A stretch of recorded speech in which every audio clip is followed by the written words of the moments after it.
अस्सलामु अलैकुम वरहमतुल्लाहि वबरकातुहू।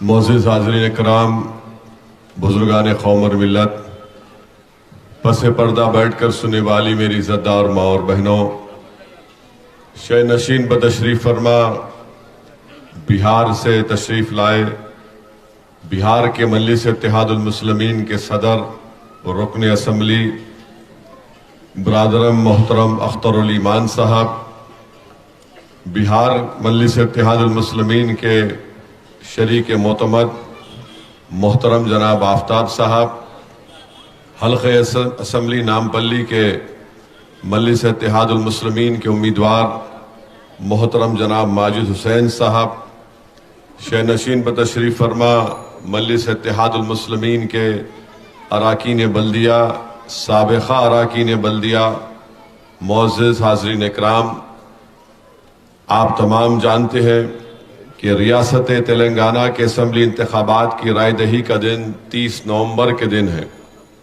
तो मेरी आप तमाम से यह दमन गुजारिश है कि आप उस दिन अपने एक एक वोट का इस्तेमाल करिए और मजलिस इत्तेहादुल मुस्लिमीन के उम्मीदवार के हक़ में पतंग के निशान पर बटन दबाकर आप जनाब माजिद हुसैन साहब को मजलिस का MLA नामपल्ली से मुंतखब करिए। मैं शुरुआत में ये बात कहना ज़रूरी समझता हूँ कि 2-3 दिन पहले हमारे क्रिकेट का वर्ल्ड कप हुआ और वर्ल्ड कप में हमारी टीम ने बहुत अच्छा खेला। फाइनल मैच में अच्छा नहीं खेल सके, होता ये है। खैर, वो अखबारात में TV पे जो भी तनाज़ा चल रहा, मगर मैं अपनी जानिब से हमारी क्रिकेट टीम को मुबारकबाद देता हूँ। वो बेहतरीन परफॉर्मेंस करे। होता एक मैच में नहीं जीत पाए, हमको भी थोड़ा तकलीफ है, मगर माशाल्लाह वो फाइनल में पहुंचे तो हम अपनी क्रिकेट टीम के उस परफॉर्मेंस को सलाम करते हैं, उनको मुबारकबाद देते हैं और उम्मीद करते हैं कि वो इसी तरह और अच्छा खेलते रहेंगे। मैं मुबारकबाद दूंगा हमारे सिराज को भी। बच्चा जो है गरीब ख़ानदान का, मरहूम वालिद उनके ऑटो ड्राइवर थे, यही आपके इसी बस्ती का बच्चा था सिराज। आपने सिराज की सरपरस्ती की तो सिराज क्रिकेट की बुलंदियों पर पहुंच गया। आपने सरपरस्ती की ना सिराज की, यही आपके गली कूचों से बच्चा बड़ा हुआ और माशाल्लाह दुनिया का सबसे बेहतरीन गेंदबाज सिराज बन गया। अब मैं आपसे एक और दरख्वास्त कर रहा हूं, आप ही की गलियों का, आप ही की महलों का, इसी बस्ती का एक बच्चे को मजलिस इत्तेहादुल मुस्लिमीन ने नामपल्ली के MLA का टिकट दिया है। मेरी आपसे गुजारिश है कि आप माजिद हुसैन की सरपरस्ती करिए। माजिद हुसैन आप ही के इस महल्ले से, इस इलाके से, यहीं पर आपके सामने ये शख्स बड़ा पला और बुजुर्गों ने उसकी हौसला अफजाई की। तो माजिद हुसैन को आप कामयाब करिए। बल्कि इस अहमदनगर डिवीज़न में जहां पर माजिद हुसैन का घर है, यहीं पर वो हर चीज़, यहीं से दुनिया में उनको एक मुकाम मिला, इज़्ज़त मिली आप लोगों की वजह से। तो मेरी आप तमाम जिम्मेदारों से, बुजुर्गों से, माँ और बहनों से अपील है कि आप माजिद हुसैन का साथ दीजिए, माजिद हुसैन को कामयाब करिए ताकि वो रुकन असम्बली बनकर ना सिर्फ अहमदनगर की आवाम का या फसलांसर की आवाम का, बल्कि पूरे नामपल्ली की आवाम का वो खिदमत करें और नामपल्ली को एक मिसाली असम्बली हल्का बना सके। तीसरी बात मैं आपसे अर्ज करना चाहूँगा कि यहाँ पर मजलिस इत्तेहादुल मुस्लिमीन की नुमाइंदगी पर बलकापुर के एक नाले का काम चल रहा है, जिसकी लागत खुद 45 करोड़ से ज़्यादा है। ये काम चल रहा है। अभी हमारे अराकीन बल्दिया ने मुझे ये बताया कि अहमदनगर डिवीज़न में सरफराज साहब रुकने बल्दिया हैं, महमूद इंजीनियर साबिक़ा रुकने बल्दिया हैं। उन्होंने मुझे बताया कि अब तक 65 लाख के तरक्याती काम, जिसमें रोड, VDCC रोड है, वार्ड ऑफिस है, दरगाह शरीफ का सिद्दीक शाह बाबा के मिलिट्री साइड दरगाह का शेड है और हज़रत अहमद बाद पाक क़िबला रहमतुल्लाह अलैह की दरगाह शरीफ में एक कहीं पर बैतुल खला को भी तामीर किया गया। तो कुल लागत कामों की 65 लाख के करीब है। इलेक्ट्रिसिटी डिपार्टमेंट के 36 लाख के काम करवाए गए। KGN के पास नया ट्रांसफार्मर, ओवैसी प्लेग्राउंड के पास ट्रांसफार्मर, जहीर साहब हाशिम अली कंपाउंड के पास 160 kV का ट्रांसफार्मर, 11 kV के नए पोल्स डाले गए बड़ा बाजार में। अभी एक करीब 55 लाख के कामों की शुरुआत करना है और 65 लाख के करीब के काम अभी टेंडर होना बाकी है। तो अल्हम्दुलिल्लाह ये तरक्याती काम मजलिस की तरफ से अंजाम दिए गए हैं। अभी थोड़े रुके हुए इलेक्शन की वजह से इंशाअल्लाह वो तमाम काम मुकम्मल कर लिए जाएंगे। मैं आपकी तवज्जो इस जानिब भी करना चाहता हूँ कि इस इलेक्शन में मजलिस की मुखालिफत में मजलिस के उम्मीदवार की कामयाबी को रोकने के लिए कांग्रेस और बीजेपी एक होकर मुकाबला कर रही है। नामपल्ली से माजिद हुसैन की कामयाबी को रोकने के लिए बीजेपी और कांग्रेस RSS एक होकर काम कर रही है। मैं खुद कल उस इलाके का दौरा किया जहां पर बीजेपी के उम्मीदवार का घर है। कौन सा इलाका था वो? सीताराम बाग धोबी घाट में हम गए। वहां पर मैं शुक्रिया अदा करना चाहता हूं हमारे गंगा पुत्र संगम के जिम्मेदारों का कि उन्होंने हमसे कहा कि असद साहब, माजिद साहब जब जीत जाएंगे ना तो हमारा ये जो 2 BHK का है हमको गांधी भवन के पास ले जाके बनाना। और उन्होंने ये कहा कि उनको धोखा देकर यहां पर लाकर रखा गया, इससे इनका कारोबार खत्म हो गया। गंगा पुत्र संगम वाले वो होते जो मच्छी पकड़ते, कभी इनके पास मच्छी का अचार खाना बहुत मजे का रहता।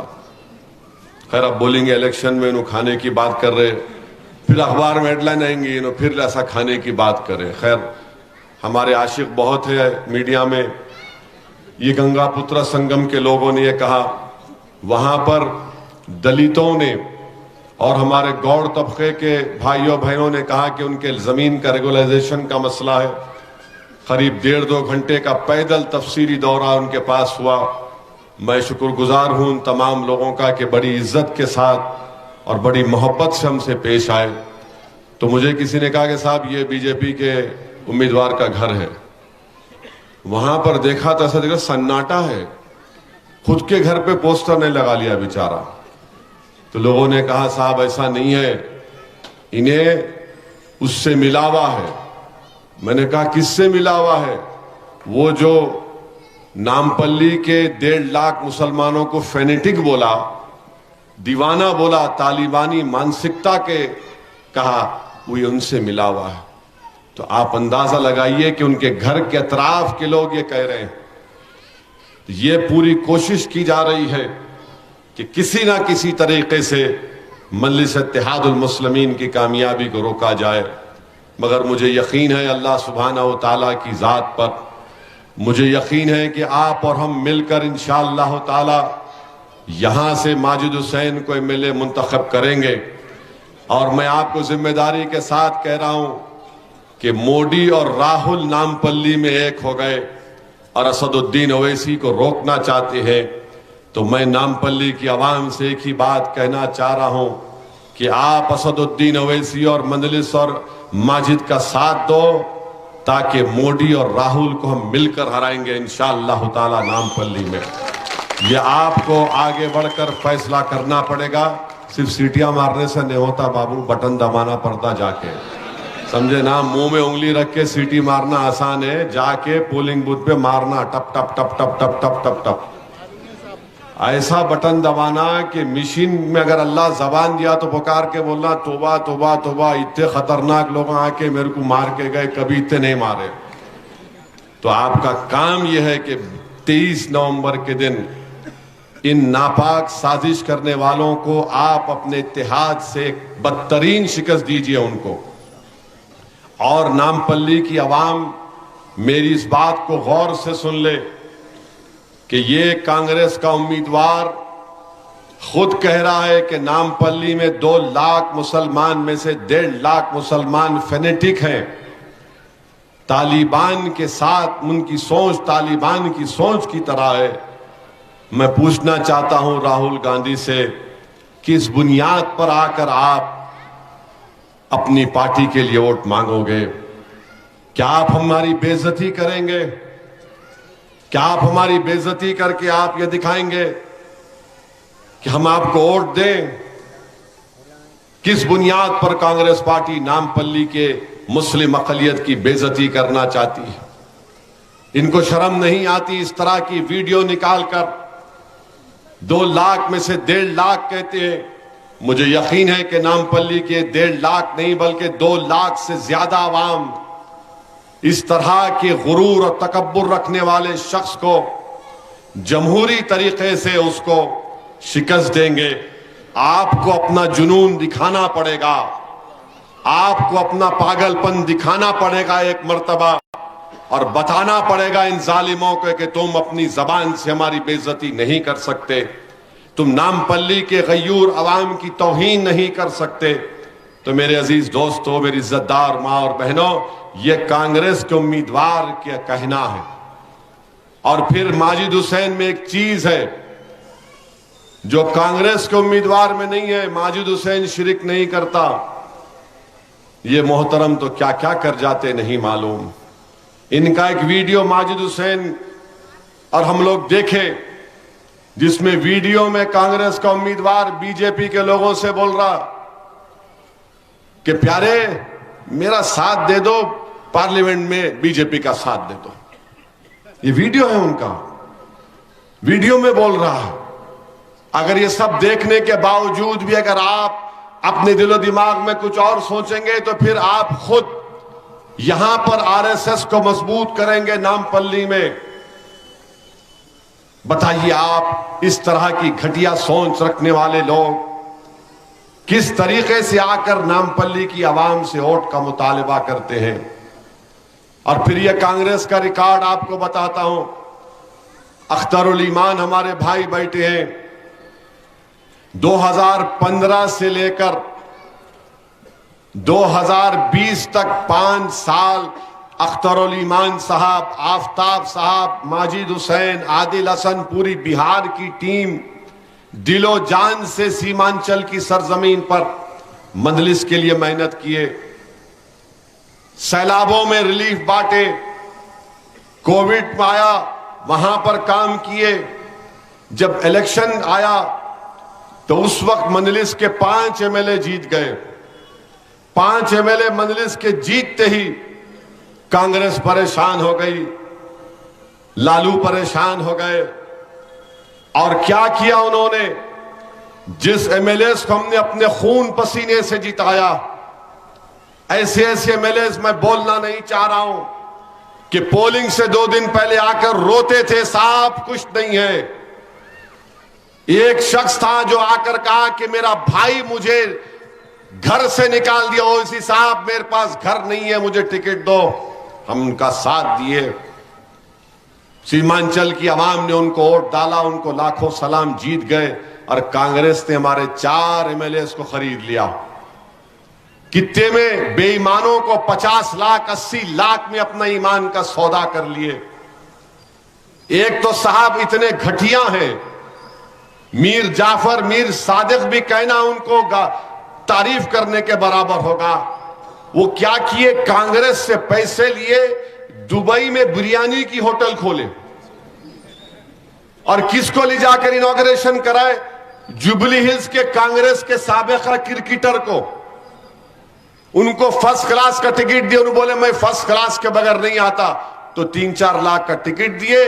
और होटल का नाम क्या रखे मालूम आपको? हैदराबादी बिरयानी। यानी हम लोग क्या बोलते हैं कि मामू की दुकान पे नाना की फातिहा बोलते ना। यानी हम मेहनत किए, सब कुछ हमारा, हर चीज हमारे खून पसीने पर आप बिरयानी की होटल खोल रहे हैं दुबई में। खोलो, कोई बात नहीं। जब चुनाव आएगा बिहार में कांग्रेसियों तैयार हो जाना। सीमांचल की आवाम तुम्हारे इस धोखे का जवाब देगी इंशाअल्लाह ताला। मेरे भाई, ये कांग्रेस का असली चेहरा था। कांग्रेस को क्या हुआ? महाराष्ट्र में शिवसेना टूटी ना, एनसीपी टूटी, बीजेपी तोड़ी उनको। इतना पुकारे, इतना रोए, इतना मातम करे, आसमान सर पे उठा लिए। राहुल गांधी अंग्रेजी में बोले, this is the murder of democracy, this is the murder of day light murder of democracy, Modi is stifling democracy. फिर वहां क्या था जो हमारे चार को खरीदे? वो गांधीयन वैल्यू थी क्या? वो महात्मा गांधी का तरीका था क्या? याद रखो कांग्रेसियों, तुम्हारा रिकॉर्ड हम जानते हैं। मेरे अजीज दोस्तों और बुजुर्गों, ये कांग्रेस का सदर ये कहता है कि अगर कांग्रेस आएगी तो हम शहर की तरक्की के लिए पीपीपी का मॉडल इंप्लीमेंट करेंगे, पब्लिक प्राइवेट पार्टनरशिप का। ये बर्बाद कर देगा हैदराबाद को, अहमदनगर को, क्योंकि पीपीपी का मॉडल उसी जगह अमलावरी होगी जहां पर प्रॉफिट होगा। प्रॉफिट होगा कंपनी का तो पब्लिक प्राइवेट पार्टनरशिप होगा। अभी से हमको बर्बाद करना चाहते हैं। याद रखिए आप, ये कांग्रेस का सदर तुर्कमान गेट की तारीख को दोहराएगा। नौजवान अगर नहीं जानते तुर्कमान गेट की तारीख को, तो इमरजेंसी के दौरान एक कांग्रेस का बहुत बड़ा लीडर, तुर्कमान गेट के पास 10,000 घर थे मुसलमानों के, रातों रात उनको तोड़ दिया गया, जबरी नसबंदी उनकी कर दी गई। अगर आप बोलेंगे कहां से तुम पढ़े, तो एक बहुत बड़ा फ्रेंच का स्कॉलर है क्रिस्टोफर जेफरले, वो मोदी के ऊपर किताब लिखा, तनकीद दलाइल के साथ मोदी पर की। मगर जब मैं वो किताब पढ़ा तो उसमें पढ़कर मुझे ताज्जुब भी हुआ कि इनके जमाने में ये हुआ। तो ये शख्स यही करना चाह रहा है। और फिर कांग्रेस का यह सदर जिंदगी की शुरुआत आरएसएस से किया, चड्डी पहनकर सालों लट फिराया आरएसएस की। मैं उसको देखा हूं 1999 के असेंबली इलेक्शन, मरूम सैयद सज्जाद कारवान का इलेक्शन लड़ रहे थे, ये वहां पर था। किशन रेड्डी का पहला इलेक्शन था, यही किशन रेड्डी आज बोल रहे हैं कि मैं ओल्ड सिटी में बुलडोजरों से घर को तोड़ दूंगा। किशन रेड्डी के साथ ये काम किया। मैं देखा गुड्डी मलकापुर का वो इलाका उस वक्त कारवान में आता था।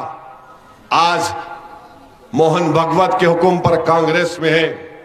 अभी एक वीडियो देखा महबूब नगर में, अचमपेट में, हमारे लोगों को भी चमचागिरी का बड़ा शौक रहता। वो सालार बोलते थे, मां से बढ़ के चाही पापा कुटनी कहलाई, लाके सर पे टोपी पहनाए उसको, आरएसएस अन्ना, इनका नाम आरएसएस अन्ना है। टोपी लाके सर पे बैठा, उन्हें टोपी उतार के ढकल दिया इन्हें। क्यों बेइज्जती करते अपनी, क्यों बेइज्जती करते अपनी? सर ने टोपी बड़ा खुश हुए, मैंने पहनेंगे, अच्छा देगा, टोपी निकाल के फेंक दिया। मोदी भी टोपी नहीं पहने थे, याद है ना आपको? याद है नहीं है? मोदी भी टोपी नहीं पहने थे, इन्हें तो ऐसा निकाल के ढकल दिया इनको। इन्हें क्या कर सकते? अब बाद में वहां से मेरे को फोन करे वही उनके साथ में जो लोग थे, साहब इन्हें बहुत खराब आदमी है। मैं बोला मैं इतने दिनों से बोल रहा हूं, अब तुम मेरे को बोल रहे आज खराब आदमी है। हमारा प्रॉब्लम यही है, असदुद्दीन ओवैसी बोले तो जल्दी समझ में नहीं आता। इनको ढकेल दिया, वहां से फोन कर रहे, साहब देखो वीडियो कैसा बेइज्जती से पेश आया। मैं बोला गए क्यों आप मेरे को आके टोपी पहनाना था। नहीं साहब आप गलती हो गई। इस तरह की सोच रखने वाले हैदराबाद में जब कभी फसाद हुआ उस वक्त कांग्रेस की हुकूमत थी। 2013 तक हैदराबाद में फसाद हुआ। किरण कुमार रेड्डी चीफ मिनिस्टर थे। शादी के सीजन में ऑटो में खवातीन जाती थी तो चाकू मारा जाता था। मजलिस ने अपनी ताईद को वापस लिया था। मैं याद दिला रहा हूं, यह कांग्रेस पार्टी आएगी तो फसाद करवाएगी। ये लोग अपने आपसी झगड़ों के लिए, चीफ मिनिस्टर बनने के लिए, चिन्ना रेड्डी को हटाने के लिए 1990 में फसाद करवाया था। बड़ी तादाद में हमारे हिंदू भाई मारे गए, मुसलमान मारे गए। याद रखिए, ये लोग अमन के दुश्मन हैं, इनका सदर आरएसएस का आज भी है। ये सिर्फ मजलिस पर इल्जाम लगाना जानते हैं, सच्चाई बयान नहीं कर सकते। अब इनकी बहन राहुल गांधी की आकर बोल रही है ओवैसी साहब जो है कोई बीजेपी और केसीआर के साथ क्या कोई गाना बोले वो कर रहे। मैं तो नहीं सुनता गाने आने, मेरे को समझ में नहीं आता। मीडिया वाले आके पूछिए आप क्या बोलेंगे, मैं बोला वो गाना क्या है मेरे को नहीं मालूम, मगर हैदराबाद में 3 मार मेरे को मालूम, या 3 मार होने वाला है। अने कितनी झूठ बोलती है इनकी बहन। 400 सीट यूपी की जिम्मेदार थी, 1 सीट जीते, बीजेपी हुकूमत बना लिए। मुझ पे और शौकत पे इल्जाम, 400 सीट तुम लड़के 1 जीते। क्या हुआ तुमको जब तुम्हारा भाई अमेठी की सीट हार गया, मैं नहीं गया। 2-2 मर्तबा अगर मोदी प्राइम मिनिस्टर बना तो कांग्रेस की वजह से बना।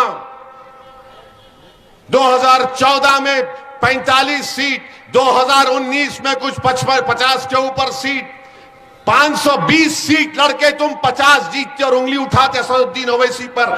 क्यों उंगली उठाते? क्या अख्तरुल ईमान बिहार के असेंबली में खड़े होकर गरीब और मजलूमों के इंसाफ की बात ना करें? पार्लियामेंट में 2 एमपी है, मगर मोदी आ रहे हैं, अमित शाह आ रहे हैं, राहुल आ रहे हैं, बहन आ रही है, मरकजी वजीर आ रहे हैं, और पूरे के पूरे आकर इनकी जबान से पहला लफ्ज क्या निकलता? MIM, MIM, MIM। फिर उसके बाद असदुद्दीन ओवैसी को दबा दबा के गाली देते। दो मुझे गाली, मुझे कोई फर्क नहीं पड़ता। तुमने मेरी गाड़ी पर गोलियां चला दी, कोई फर्क नहीं पड़ा।